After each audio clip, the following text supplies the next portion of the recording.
हम उसको आराम से फाइंड आउट कर सकते हैं। Now A dot with B cross C को अगर हम ज्योमेट्रिकली इंटरप्रेट करने की कोशिश करें तो अगर आप इसके लिए स्पेस में कोई भी 3 वेक्टर ले लो तो वो नॉन कोप्लेनर ले लेते हैं, क्योंकि कोप्लेनर के लिए तो इसकी वैल्यू पक्का ही 0 है। A dot with B cross C को ही अपन बॉक्स से रिप्रेजेंट करते हैं। मान लेते हैं कि आपका ये बी और सी एक प्लेन में ले लेते हैं और ए वेक्टर इस प्लेन के बाहर किसी एक एंगल पे ले लेते हैं। अंडरस्टैंड सभी को? The A dot with B cross C के अगर आप यहां पे देखो तो basically A dot with B cross C यानी कि ए और बी क्रॉस सी के बीच का अगर डॉट लगाएं तो बी क्रॉस सी वेक्टर की डायरेक्शन बेसिकली इस प्लेन के क्या हो जाएगी, परपेंडिकुलर हो जाएगी। ये बात क्लियर है सभी को? अगर यहाँ पे बी और सी के बीच सी जो ए वेक्टर है वो अगर ए वेक्टर जो है वो अगर प्लेन के साथ एंगल अल्फा बना रहा है और ये दोनों आपस में एंगल थीटा बना रहे हैं तो ए और बी क्रॉस सी के बीच का अगर मैं तुमसे इस फिगर के अकॉर्डिंग अगर पूछूं कि एंगल क्या होगा, किस किस वेक्टर के बीच का एंगल मैं पूछ रहा हूं आपसे, ए वेक्टर और बी क्रॉस सी वेक्टर्स के बीच का एंगल क्या होगा वो आप मेरे को यहां पे डिफाइन करो। तो ए और बी क्रॉस सी के बीच का एंगल के लिए सिंपली आप बी क्रॉस सी आपका इस डायरेक्शन का वेक्टर होगा या इस डायरेक्शन का होगा, वो बी और सी जिस प्लेन में है उसके नॉर्मल वेक्टर या तो आउटवर्ड या तो इनवर्ड। अगर ए वेक्टर उसके प्लेन के साथ अल्फा एंगल बना रहा है तो इसके नॉर्मल के साथ यानी कि ये angle A cross B cross C और ए के बीच का जो एंगल होगा वो आपका 90 डिग्री प्लस माइनस का अल्फा होगा। ये एंगल आपका सिंपली 90 डिग्री प्लस माइनस का अल्फा होगा। ये बात सभी को क्लियर? तो उसके लिए आप सिंपली यहां पर मेरे से लिखोगे A dot with B cross C is equivalent to the A का magnitude into B cross C का मैग्नीट्यूड और आपका ए और बी क्रॉस सी के बीच का एंगल का कोसाइन यानी कि cos of angle 90 degree plus minus का अल्फा, वो हमें नहीं पता कि ऊपर जा रहा है कि नीचे जा रहा है।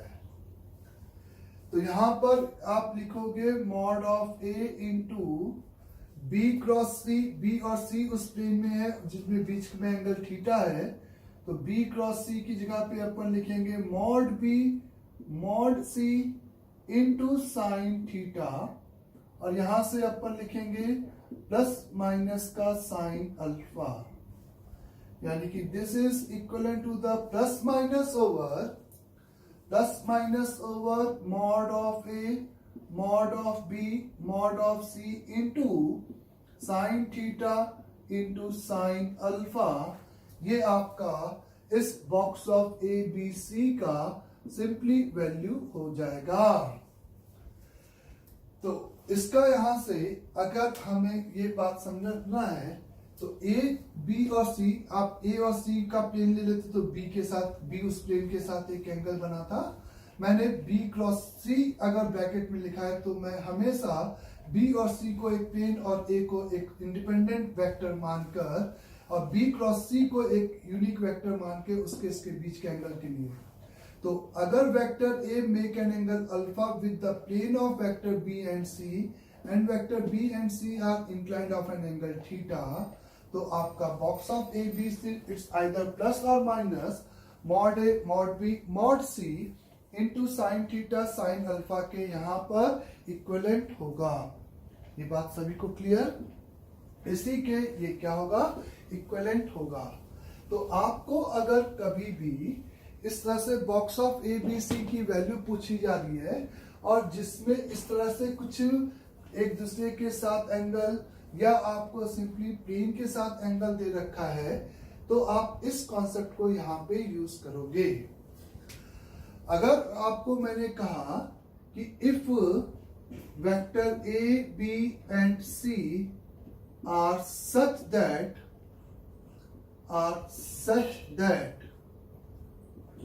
its modulus are given, its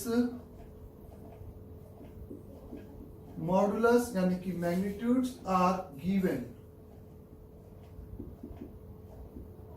then आप कह सकते हो कि box of A B C का उस केस में मैक्सिमम वैल्यू क्या हो सकता है। मतलब हम vector A B C particular vector नहीं है, नहीं तो डायरेक्शन भी फिक्स होती सच, बस उसका मॉडुलस गिवन है और फ्री टू रोटेट है, हम उसके बीच का एंगल कुछ भी कर सकते हैं। तो यहां से अपन समझ सकते हैं कि इस box of A B C की मैक्सिमम वैल्यू उस केस में क्या हो सकती है।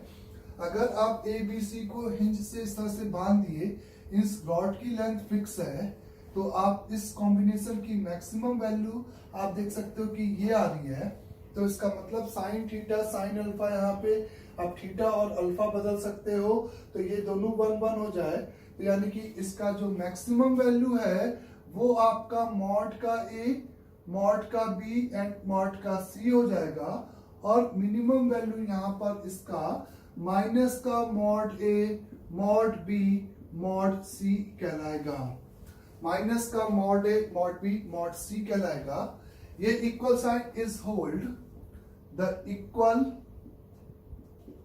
साइन होल्ड कब होल्ड करेगा आप कहोगे कि जब आपका थीटा विल बी 90 और अल्फा 90, तो थीटा 90 मतलब बी और सी आपस में परपेंडिकुलर, और आपका इज अल्फा भी 90, अल्फा 90 यानी कि A is perpendicular to the plane B and C, यानी कि ये एंगल 90, तो मतलब ए बी सी एक दूसरे से कितने एंगल पे इंक्लाइंड हो जाएंगे, इस सिंपली 90 डिग्री पे इंक्लाइंड हो जाएंगे। And vector A, vector B and vector C are follow the equal sign is hold when A, B, C are perpendicular to each other and follow right hand thumb rule.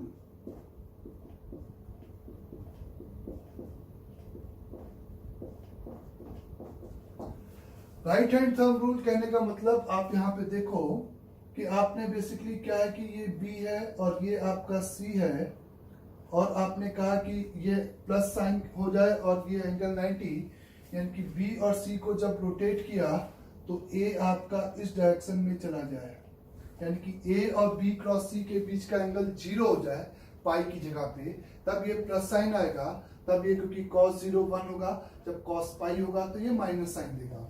मतलब A cross B करे तो वो C की direction में जाए right hand thumb से, इस B cross C करे तो वो A की डायरेक्शन में जाए, और वो एक दूसरे के साथ perpendicular to each other and follow the simply right hand thumb rule. और यहाँ पर ये आपका इक्वल साइन होल्ड, ये इक्वल साइन आपका कब होल्ड करेगा बोलो, when A, vector B and vector C are simply perpendicular to each other, is simply perpendicular to each other है, and follow left hand thumb rule. Left hand thumb rule यानी कि opposite to the, जब हम A cross B करते हैं तो C की तरफ जा रहे थे, इस बार C के अपोजिट जाएंगे, या राइट लेफ्ट हैंड साइड से A को B की तरफ रोटेट करेंगे तो C की डायरेक्शन आपका हो जाएगा। तो follow the left hand thumb rule. ये क्लियर सभी को? लेकिन ये कब, जब A B C तीनों फ्री टू रोटेट है, A B C जब तीनों फ्री टू रोटेट है, तब आप मेरे से कह सकते हो कि box of A B C का maximum value mod A, mod B, mod C, and minimum value minus का mod A, mod B and mod C. इस तरीके से हम लोग यहाँ पर सिंपली इसको बोल सकते हैं। अंडरस्टैंड यहां तक सभी को स्टेटमेंट मेरा। तो if box of A B C जिसके मॉडुलस गिवन थे तो उसका हम लोग इस तरीके से इंटरप्रेट करेंगे मैक्सिमम और मिनिमम। सपोज आपको vector A and vector B are simply given है and vector C is such that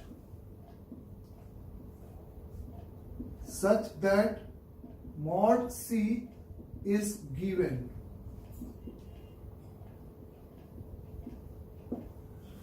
A and B vector given है, A and B vector given है सिंपली, और C एक वेक्टर है जिसका मैग्नीट्यूड गिवन है।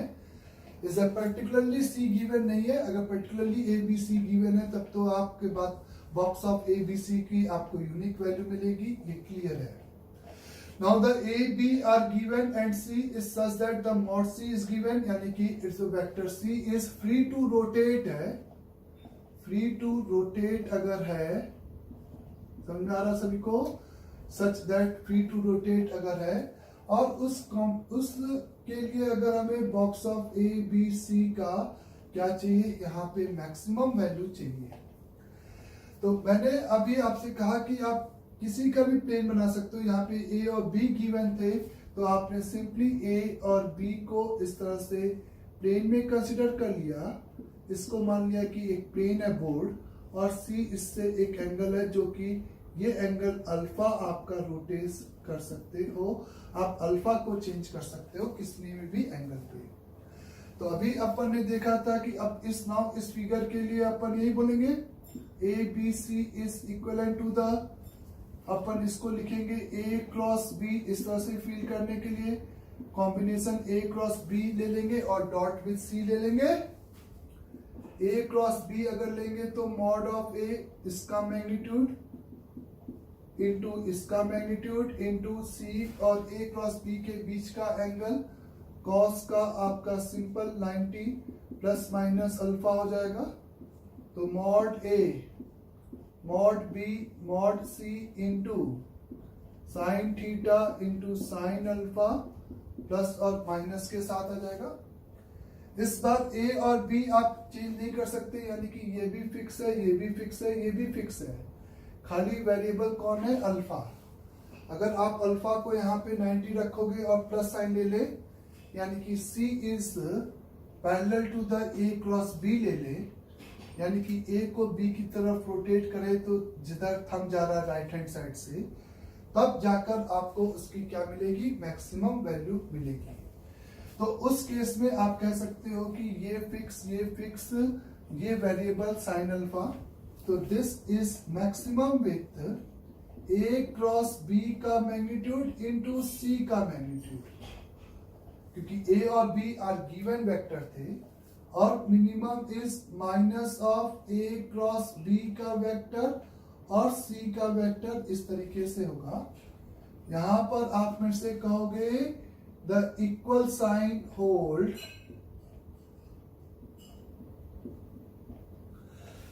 The equal sign hold when is आपका alpha 90, यानी कि C is vector C is parallel to is A cross B, यानी कि A B C again follow the right hand thumb rule, क्योंकि A को B की तरफ रोटेट किया तो वो C की तरफ चला गया। यहां पर आप कह सकते हो कि इज इक्वल साइन होल्ड जब आप C को बेसिकली क्या लोगे, A क्रॉस B के एंटी पैरेलल, तो the equal sign hold when C is simple anti parallel to is A cross B। तो उस केस में आपका यहाँ पे इक्वलिटी साइन होल्ड करेगा और उस केस में यहाँ पे इक्वलिटी साइन होल्ड करेगा। तो इस तरीके से आप सिंपली इस फिगर में जब कंस्ट्रेंट ऐसा था तो आप इस तरीके से प्रोसीड करके उसकी मैक्सिमम और मिनिमम की बात कर सकते हो। तो मेरा कहना है कि सिंपली अगर इस तरह से मैक्सिमा मिनिमा के केसेस है तो हम इस बात को इस तरह से फील कर सकते हैं थीटा और अल्फा के टर्म में, और थीटा और अल्फा के टर्म में बेसिकली यहाँ पर थीटा और अल्फा के टर्म में बेसिकली यहाँ पर ये इस तरीके से आपका क्वेश्चन में भी हो सकता है कि आपको दे रखा है कि vector C make an angle 30 degree with is a vector A आपको गिवन है, ऐसे लिखा है क्वेश्चन में। वेक्टर ए आपको गिवन है 2i plus J plus 2k। वेक्टर बी आपको गिवन है i plus J plus 3k। Clear सभी को? Is a vector C is such that vector C is such that the mod of C is equal the 2 unit and is and make 30 degree with plane of vector A and vector B। C आपका एक ऐसा vector है जो कि आपका जिसका magnitude 2 है और make 30 degree with the plane of A and B है। Then find the box of A B C। Then find the value of box of A B C। तो A B C का अगर उस case में हमें box चाहिए तो हम इसके लिए यही ज्योमेट्रिकल इंटरप्रिएट करेंगे। हम कहेंगे कि ये एक वेक्टर A है, ये एक पर्टिकुलर वेक्टर B है, ये आपका C एक वेक्टर है जो कि इस प्लेन के साथ ऐसा कहा गया है कि 30 डिग्री बना रहा है। तो इस केस में हम यहाँ पर इस कॉम्बिनेशन में A और B पर्टिकुलर थे, तो इसको अपन लिखेंगे A cross B dot C। किसको लिखोगे? Simply box of A B and C को। इसको आप लिखोगे mod of A cross B mod of C into cos का is A cross B basically इस प्लेन के परपेंडिकुलर वेक्टर होगा और C और A क्रॉस B का बीच का एंगल या तो आपका इज अ सिंपल 60 होगा या आपका सिंपली यहाँ पे इज अ 120 आप बोलोगे। इधर से आपके पास इस इधर अगर A क्रॉस B जा रहा है तो 60 डिग्री और इधर से अगर इसके साथ देखोगे तो 120 डिग्री कंप्लीट एंगल बोलोगे। तो यहाँ पे आपके पास बेसिकली इसका दो आंसर हो जाएंगे, एक 60 और एक 180 माइनस 60 कॉस का, तो वही प्लस माइनस कॉस का 60 डिग्री यानी कि 1/2 दे देगा। A क्रॉस B, A और B आपको गिवन थे, तो आपने सिंपली A क्रॉस B का मैग्नीट्यूड निकालने के लिए पहले A क्रॉस B वेक्टर निकाल दिया। I J K is a 2 1 and 2 and 1 1 and 3, so this is equivalent to the 3 minus 2 1 minus J 6 minus 2 का 4 plus K 2 minus का 1 यानी कि I cap minus 4J cap plus का K cap आपका simply यहाँ पर A क्रॉस B आ गया। तो this is equivalent to the 16 18, तो प्लस और माइनस रूट का 18 इंटू मॉड C आपका 2 और 1/2, तो answer is plus minus 3 of root 2। ये आपका box of A B C का सिंपली वैल्यू हो गया। तो box of A B C इस केस में equivalent to the plus minus 3 root 2, ये आपका आंसर हो गया। तो box of A B C की अगर बात हो रही थी तो इस टाइप के क्वेश्चंस में जब प्लेन के साथ एंगल दे रखा है डायरेक्टली या इनडायरेक्टली, तो हम लोग यहाँ पर इस कॉन्सेप्ट को यूज करेंगे। कभी कभी प्लेन के जगह पर आपको A क्रॉस B के साथ एंगल दे रखा है तो आप सीधे उसी एंगल का कॉस वहां पे लेते, ना कि 90 में से घटा के लोगे, है ना। नाउ अगर आपसे कहा जाए कि if A, B and C are simply is a non coplanar vectors, अगर ये सिंपली आपके नॉन कोप्लेनर वेक्टर्स हैं, A B and C simply आपके नॉन कोप्लेनर वेक्टर्स हैं एंड को टर्मिनल हैं, यानी कि मैंने सबको पैरेलली शिफ्ट करके एक सिंगल पॉइंट पे मीट करा दिया टेल को. Then the perpendicular distance, then उस केस में आपको क्या चाहिए देखना, the perpendicular distance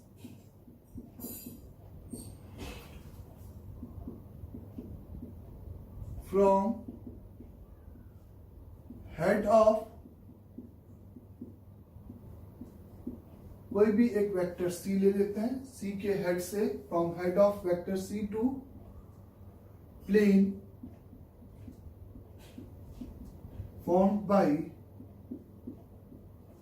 vector A and vector B. हम एक ज्योमेट्रिकली लेंथ की बात यहाँ पे करने की कोशिश कर रहे हैं. वो ज्योमेट्रिकल लेंथ आप किसकी बात कर रहे हो कि A और B आपका इस तरीके से आपके पास नॉन कोप्लेनर वेक्टर्स हैं. ये आपके पास A वेक्टर है, ये आपके पास B वेक्टर है और ये आपके पास C वेक्टर्स है. स्पेस में ये कहीं पे भी थे, मैंने फील कराया कि वो आपके को टर्मिनल है. तो आपको ये C वेक्टर का जो हेड है उसका डिस्टेंस चाहिए इस A और B से बनने वाले प्लेन से. इस C के हेड का आपको डिस्टेंस चाहिए, C के हेड से आपको उसका क्या चाहिए, डिस्टेंस चाहिए, परपेंडिकुलर डिस्टेंस.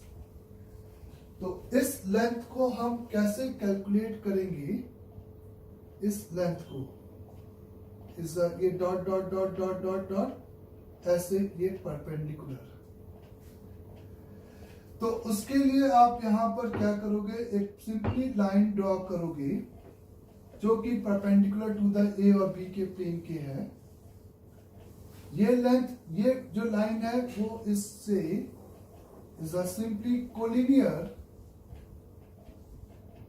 कोलिनियर विथ किससे है, A क्रॉस B से है. और ये लेंथ भी इस प्लेन के परपेंडिकुलर है. तो बेसिकली अगर मैं C के इस हेड से इस लाइन पे परपेंडिकुलर डालूं तो ये लेंथ सेगमेंट और ये लेंथ सेगमेंट सेम हो जाएगा. और this is called the projection of C vector on A cross B vector. या तो A क्रॉस B इधर होगा या तो इधर होगा. मैग्नीट्यूड आप वर्ड लगा दो तो आपको ये लेंथ एग्जैक्ट मिल जाएगी. तो जो आपको लेंथ इस फिगर में चाहिए थी वो length basically the magnitude of किसका, वेक्टर C का on magnitude of projection of vector C on किस पर, A क्रॉस B पर. बोलो. तो A क्रॉस B पर C का जो प्रोजेक्शन है, C का A क्रॉस B पे जो प्रोजेक्शन है उसी का हमें लेंथ चाहिए. तो हमें पता है कि उसके लिए हम लोग क्या करते हैं, A cross B dot C divided by, ये तो आपका एल्जेब्रिक नंबर हुआ और इसी का आप सिंपली मॉड कंसीडर कर लो. तो ऊपर आप लिख सकते हो this is equivalent to the mod of box of ABC is divided by is a mod of A cross B. तो मॉड ऑफ इस तरह से determinant of ABC and whole divided by A cross B, ये वो length of perpendicular हो गया from the tip of the vector C is on the from the plane A cross B. A और B से बनने वाले plane से C के हेड का परपेंडिकुलर डिस्टेंस हो गया. और ये कब की बात हो रही है, को टर्मिनल, क्योंकि वेक्टर आप यहां लिखते हैं तो परपेंडिकुलर डिस्टेंस भी बदल जाएगा. जब ABC आपके पर्टिकुलरली को टर्मिनल वेक्टर्स हैं, ABC आपके पर्टिकुलरली को टर्मिनल वेक्टर है, तो C के हेड से A और B के प्लेन पे ये परपेंडिकुलर डिस्टेंस आपको इस तरीके से मिलेगा. आपको क्या करना है, box of ABC divided by A और B के क्रॉस से यहाँ पे डिवाइड होगा.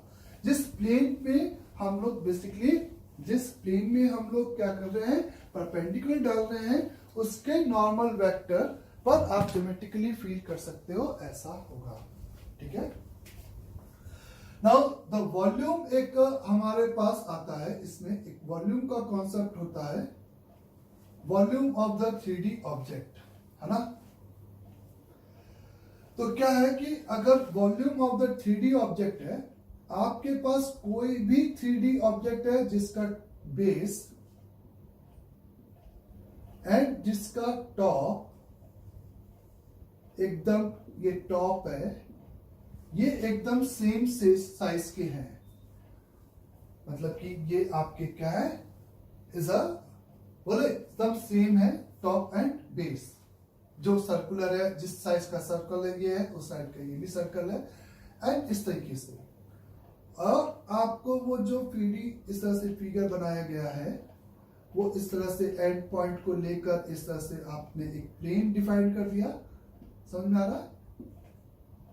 यानी कि आप जैसे इसके लिए एग्जांपल है आपके पास सिंपल, सिंपल आप कह सकते हो, आपके पास इसके लिए एग्जांपल है इस टाइप के बॉडी के लिए is a cylinder, is a, आपके पास एग्जांपल है इसके लिए is a triangular, is a prism, not pyramid, is a prism में आपके पास ये होता है कि ट्रायंगल शेप अपॉन ऊपर भी सेम ट्रायंगल शेप का ले लेते हो आप, है ना।